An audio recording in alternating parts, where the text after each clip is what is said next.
Hey everyone, welcome back. So now we're going to be talking about variables.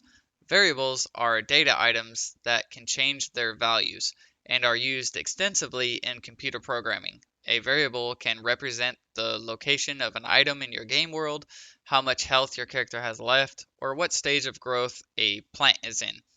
So computer programs exist to manipulate data, and variables are how that is accomplished. Variables in programming differ somewhat from those found in math equations or mathematics. In algebra, variables tend to be a single letter and represent an unknown quantity, right? But in computing, variable names can be altered and changed to our needs. Usually, the variable names are descriptive and their values are declared at the start of the program. Computer variables have a property called type, which determines what sort of data they can hold. Integers holds numbers like 17 or -33. Floats hold decimal numbers such as 3.14159, which is pi, or 2.78, and string variables contain letters and words like names and addresses. So really quick, let me just type these out.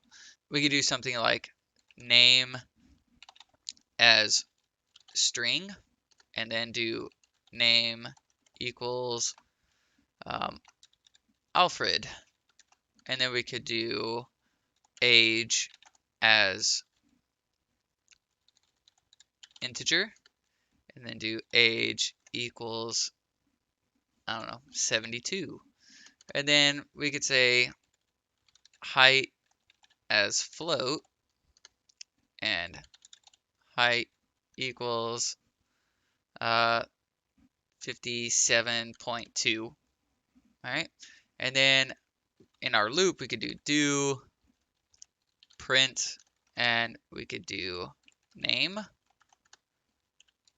print age, and print height.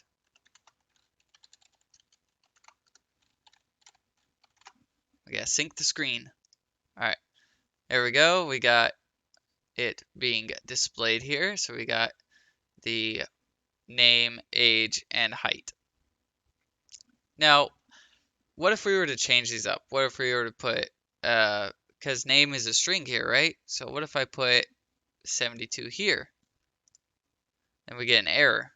How about if we put in quotations and run it now? See, that'll work. You have to always use quotations for string. This one, if we were to do Alfred, that one would also get an error. And let's put this back to 72. And what if with this one, we took off the 52 or 57.2 and we just left it at 57? This one, we won't get an error, but it's going to automatically give us a decimal point after it. Variables also have scope, which means the area inside your program where they have meaning. So scope is either going to be local, so you're going to create local variables, or global variables. These are all going to be local variables. So actually, I could define local before these.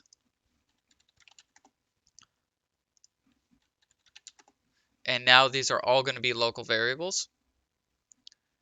And if you needed to do a global variable, so one that can be accessed from anywhere in your program, then you would just simply change out this local with a global, just like that. But all right, guys, that's going to be it for this one, and I will see you in the next one.